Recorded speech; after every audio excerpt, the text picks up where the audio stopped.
ਮੁਹੱਬਤ ਹੁੰਦੀ ਏ।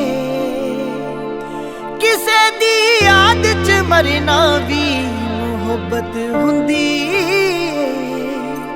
ਉਹ ਜੁਦਾ ਹੋ ਗਏ ਤਾਂ ਹੋ ਗਏ ਨਾ ਰੋ ਰੋ ਰੋਲੇ ਪਾ।